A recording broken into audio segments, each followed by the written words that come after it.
Can you believe that less than 2 weeks after Starship Flight 10, we may have another vehicle firing away? Yes, SpaceX are not letting up the pace, and as always, this has been a busy week, so I've got a lot to catch you up on. More broken records with Falcon 9, Rocket Lab pushing forward with all this awesomeness, an unexpected plan by Blue Origin, and what on earth is this thing? Okay, Neil, we can see you coming down the ladder now. Hey, Marcus Housewithy here, and as always there is a great deal going on around the city of Starbase. With all of the clear successes with Flight 10 last week, there has been a series of new juicy details dropping here and there. On Tuesday, SpaceX shared these clean photos from onboard Starship, some neat wallpapers for your devices here for sure. Look at this booster shot. I couldn't help myself here because, of course, let's zoom right in. That there is the launch ascent plume, and following it roughly down, clear as day, or at least as clear as the pixels allow, you can see the Brownsville ship channel and the river winding through, dividing Texas with Mexico. Massey's would be right about here somewhere. Here is the production site, and right about here, the launch site. That is so cool. We then have this spectacular angle of the Starship on its trajectory, and then the start of the re-entry process with plasma flowing over the ship. Neat little bits of debris there moving away from the aft, and finally we have a shot of entry much deeper into the timeline. This would have been just before stress testing the vehicle with higher G loads. This was such a fun mission, and even before the flight, there was cautious optimism that Starship will achieve full reusability by next year. With all the success on this one, I'd say that certainly holds true for now, and with any luck, we'll have had some very nice looking orbital refilling tests well and truly done by then. If not, any sort of Mars test mission, even if only an entry and control test, would be very unlikely for the 2026 window. If you were watching the stream where SpaceX scrubbed the day before flight, you may have picked up this. We're looking ahead to begin sending the first Starships to Mars next year. These initial ones are going to go without humans. They're just going to put minimally viable landers on the surface, land right in the skirt, no legs. Yeah, that is odd and quite a big deal here. Attempting to enter and then make an attempted touchdown on the surface with no legs is certainly a, decision. I thought it was a joke at first, but perhaps this is more a re-entry and a landing control test rather than expecting to actually stay upright. Even an entry and landing test, though, is probably going to give them a lot of useful data. Well, assuming that they can somehow transmit it. That's a totally different story, of course. Communication systems to make such a test would be critical. Perhaps they will simply take a few Starlink satellites inside the payload bay to Mars and somehow deploy those in a Martian orbit. What do you think of this whole idea? I never thought that they would just give it a try without any legs at all. There are a lot of priorities, of course. The ship heat shield becoming reliable and reusable, the new Block 3 vehicles and sites being rapidly developed, the goals of orbit, catch and refilling test missions. There are, I guess, much bigger priorities for now. It seems to me that if a Mars mission at the end of 2026 is even possible, they seem to just be wanting to get data for Mars transit, re-entry and landing control more than just landing itself. It is the next window in 2028 where things would be much more fleshed out. So with Flight 10 out of the way, what about progress toward Flight 11? Well, the breaking news is that Booster 15 for this mission is, in less than 2 weeks since Flight 10, already moving in for static fire. Can you believe that? What's more, this booster has flown once before on Flight 8, so this is going to be the second time ever that we will see one refly. Very early on Friday morning at the production site, this booster transport stand was moved from the rocket garden and parked outside Mega Bay 1, and that was then moved into the bay a few hours later. A new City of Starbase road closure appeared that would have the beast rolling to the launch site on Saturday morning. In fact, we even had a test enclosure pop up on the Cameron County website for either Sunday or Monday, so it seems like we might be seeing Booster 15 roar to life over the next few days. Sure enough, right as I was about to get this video exporting, the booster had already been staged in the ring yard, and once darkness fell, it started the rollout heading towards the launch site. Now once they static fire that one to their satisfaction, that will be rolled away and the temporary static fire components will be reinstalled so that the upper stage Starship can then head in to be fired as well. Now the objectives of Flight 11 are still up for debate. No official update on this yet by SpaceX, but I think with Flight 10 completing all planned objectives and pushing the limits, I would love to see them announce that they will go for an orbital flight. Unless there is anything in the data that didn't seem right with the attitude control or Raptor relight, it certainly seems the next logical step to us. I'm also hoping we get to see them deploy some fully operational Starlink version 3 satellites. Ideally, they could load up just enough for testing that process while keeping plenty of propellant margin available for safety. Remember, for that, they would need a more significant deorbit burn and not just a quick in-space burn as we've seen up to this point. All of that said, if the data around the issues in the aft there indicate to the FAA that another suborbital mission is needed, then Flight 11 may largely be a repeat of Flight 10. It is really important for SpaceX to make sure that Starship can be fully placed into orbit and can do that planned deorbit burn, because for whatever reason, if it can't do this, there will essentially be a gigantic Starship soon entering uncontrolled to crash down in an unplanned area. We don't want that. Regardless, everybody has been really impressed with Flight 10, and by the way, we have our brand new Flight 10 patch available from the store showing the very first payload deployment test in action. I absolutely love this one, so the link to that is below if you need some new gear, and as always, a big thanks for being subscribed and helping us do what we do. It has been so great to see the big success here after a pretty tough year. Now, with all of that excitement out of the way, SpaceX are really doubling down on fully fleshing out the new launch pad. That construction is going to need to be ready sooner rather than later to get fully certified and ready to test out the next generation vehicles. The work on the arms continues along, and this week we have seen the start of the assembly of the lower stabilization arms. These are used to give control to fully align the vehicles during stacking. One of the best examples at Pad 1 is when we see the ship change its alignment to the booster, a lot of which is done just by those two lower arms. For Pad 2, they are even more important because, as far as we know, they are not going to be installing these two booster stabilizers that are on the deck of Pad 1. Although these are used to ensure that the booster is fully aligned, they need to be removed before each flight and then reinstalled after a flight. That's annoying for a system that is supposed to be rapidly reusable. So yeah, on Pad 2, it appears that they will now use more ball and socket type hold down system, which will ensure that the vehicle is properly aligned. Now check this out, the last pieces of the flame trench wall are also being lifted, so all 4 ramps now almost run all the way to the deck of the launch mount. Now what about the vehicle production? Well, we have been watching the development of a very interesting test tank setup. Recently, this triple barrel section was moving out from the Star Factory and into Mega Bay 2. That was then lifted over to the turntable in the back right corner of the bay. Now, it was soon made obvious that this was a new test article, as we saw a forward dome roll in as well. This has the normal steel interfacing hardware at the top so that the ground testing equipment can connect to it, and then it has a huge number of stringers to strengthen it. The following day, the bridge cranes picked up that section and lifted it on top of the previously seen barrel. Now, we suspect that this will then be stacked on top of a ship aft section to complete the test tank. Thanks to Chameleon Circuit working with us here, we can see what this might look like once it's done. SpaceX is also working on another test tank, which will feature this booster forward section with the integrated hot staging dome on top. Here it was late in the week, rolling out of the Star Factory in all its glory. Now, not long after the lower section was staged right in front. This appears to have additions that indicate that they will stack this on top of a booster aft section at the bottom, just like the flight vehicle Booster 18 itself. The idea seems to be to lift this onto the launch mount for Pad 2 testing. Remember back when SpaceX performed the arm slap tests at Pad 1? They most likely want to do something very similar on the new pad, given that the arms are now a lot shorter. All of this shows that they are super serious in verifying all of the new designs of the vehicles ahead of time. Now, how are things going on over at Massey's? Let's kick off with Test Tank 17, which had done 2 more cryogenic tests since we checked on it before Flight 10. If you are keeping count, that now brings it up to at least 6 cryogenic tests done. We hope by now they've gathered all the required data from this tank and that Booster 18 stacking can continue.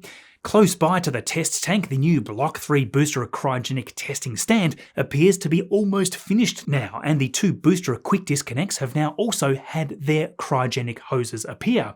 The big propellant culvert has been finished up, and only the last part of the formwork needs removal. Here we can see that they've started to add in the 2 additional subchillers for the liquid oxygen close by the entrance so that they will be able to load ships for testing a lot quicker, and the now familiar skid system used for the Pad 2 propellant pump farm has also started to appear here for the valves and the cryogenic pumps, so this is going to be much better than what they started with. Following the culvert, they have begun to construct the above-ground part of the bunker. The lines will come out here and connect up to ships via the static fire stand. Finally, check out the methane tank farm and how rapidly that is being reassembled. The big horizontal storage tank is being integrated with the rest of the tanks, and they have started to deliver and install the similar skid type setup.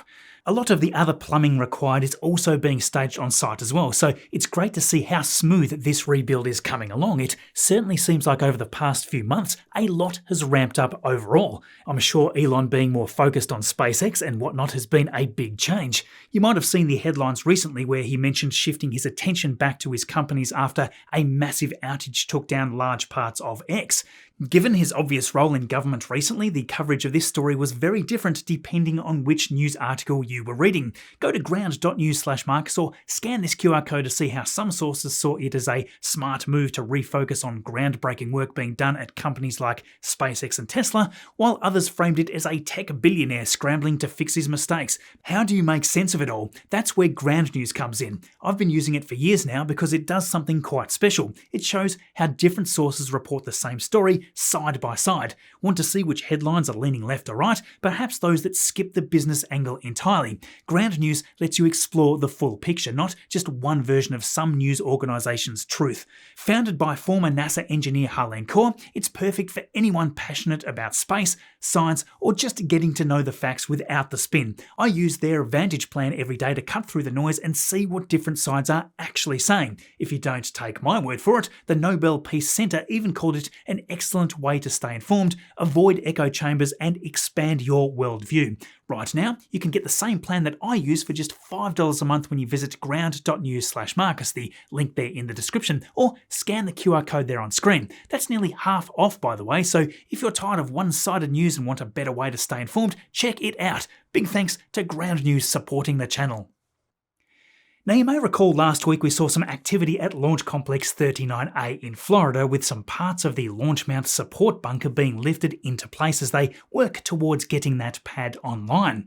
This week, a new LR11000 crawler crane was raised at the site, and with progress screaming along here, this could suggest it's almost time for the actual launch mount itself to be lifted into place. At Pad 2 in Texas, you may recall that 2 cranes lifted the launch mount into place, so this could be half of that duo planned here. Not long after, thanks to NASA Spaceflight's Space Coast coverage here, we had the central support frame for the flame trench passing by the vehicle assembly building on the way to Launch Complex 39A. If you think back, this part from a few months ago was moving in when Pad 2's flame trench was in its early stages. Here, the new crane was soon lifting a part into the air, and although it was difficult to see what it was, the small glimpse that we did get looks quite similar to that central support frame, so it's possible that they've already checked that off the list and lifted this into place. Okay, so another busy week with Starlink, with the first group 1014 heading off from Slick 40 on Sunday morning. Now, I need to make a correction here, by the way, because it has become comically clear that I was wrong about something I said a few weeks back. This was booster 1077 here, separating away from the second stage. Now, watch the fairing separation. Did you see it? Just playing this in slow motion, look here. Yes, those are clearly lights, and when I first saw such a thing, it wasn't quite so obvious, and I had said at the time that this was likely a reflection of the sun. More recently though, they've been lighting up even while still within the fairings, and even a little sporadically. So yeah, I have absolutely no idea what these lights are for, and I have sent out a message to ask that question. No feedback at this point, but it is intriguing that we are seeing them light up like this all of a sudden. Perhaps this has been done for a long time, but it just wasn't done while in camera view until recently. I have no idea. Anyway, moving on, this was landing number 23 for this booster as it touched down on the drone ship. Just read the instructions. We then had a brand new Falcon 9 booster lifting off the pad again at Vandenberg Space Force Base. This seems pretty rare these days, so welcome to the fleet, booster 1097.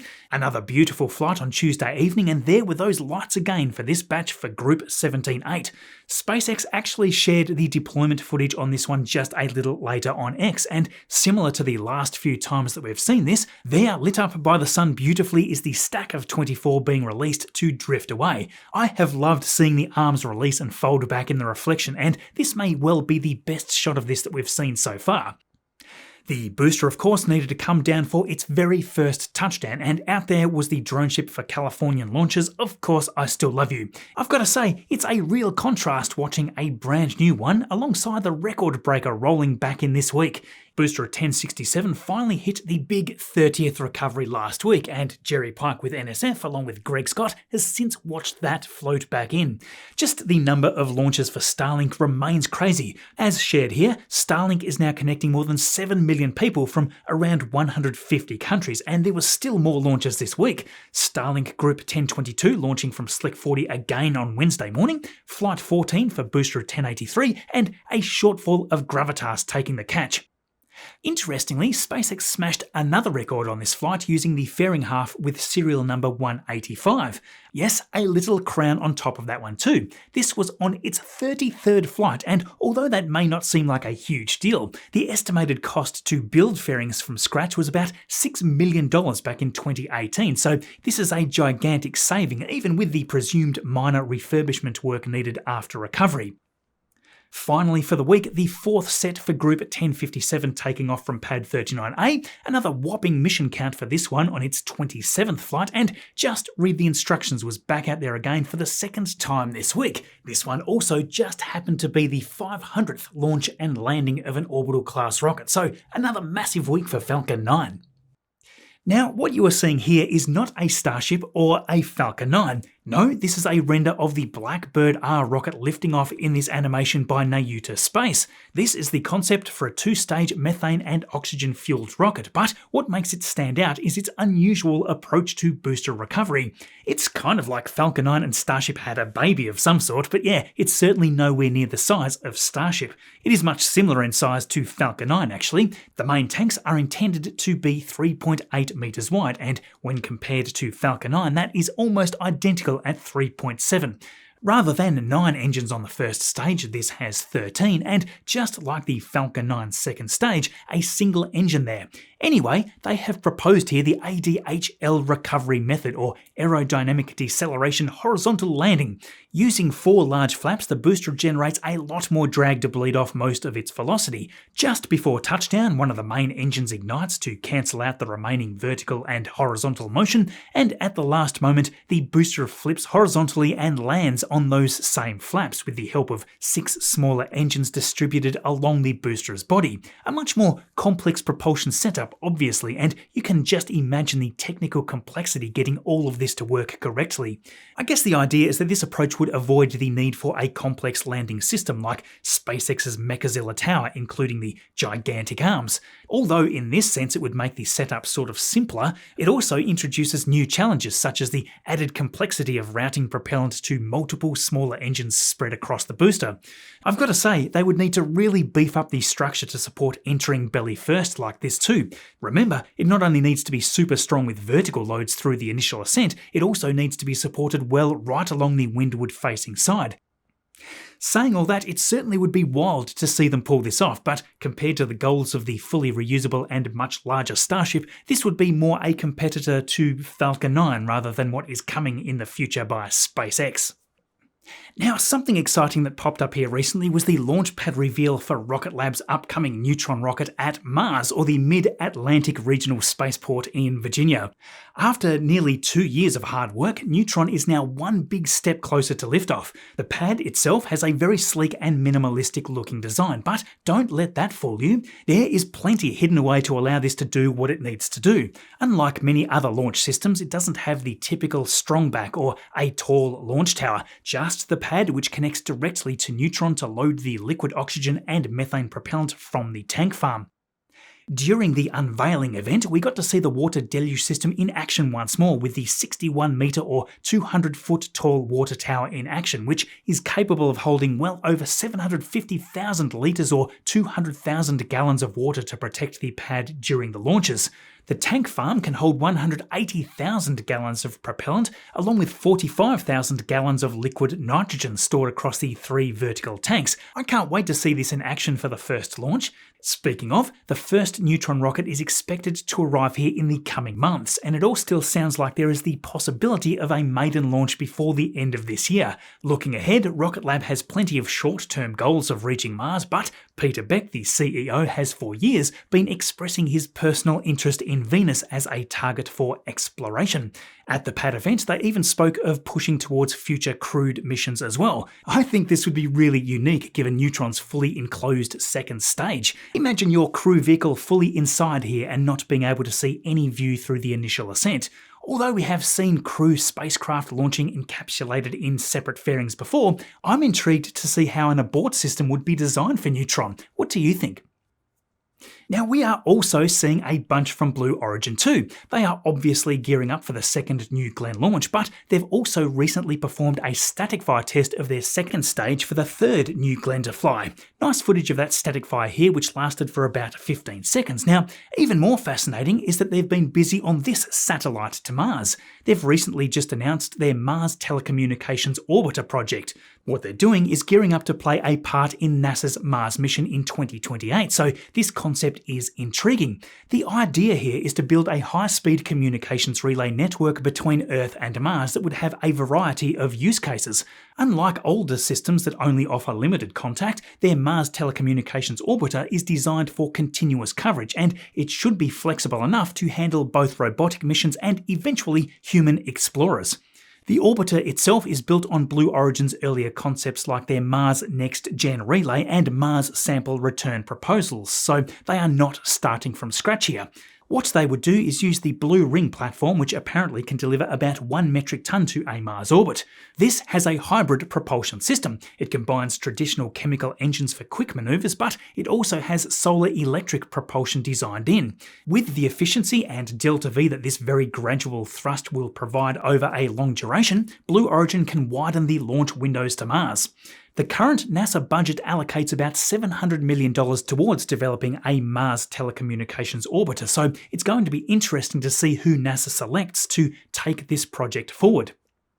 Now finally, a quick update on the reboost kit on the Cargo Dragon that I mentioned last week. Wednesday, on board the International Space Station, they did the first initial burn with the 2 Draco engines located in the trunk of Dragon. That went for around 5 minutes and had already increased the station's perigee by about 1.6 kilometers, so that's great news. They are now set to kick off a series of longer burns, obviously planned periodically in the coming months, so stay tuned. So that is it for the week, my friends, and a massive thank you to all the wonderful patrons, YouTube members and ex-subscribers, all shown right here. Everything that you do helps us so much. If you want to also help us out, we shoot off completely ad-free versions of these videos to you all on these platforms to anybody that is at the $5 level and above. So yeah, we are here because of you. If you missed our Flight 10 video, man, this was quite the week right there. As always, thanks for watching all this way through. I will see you all in the next video.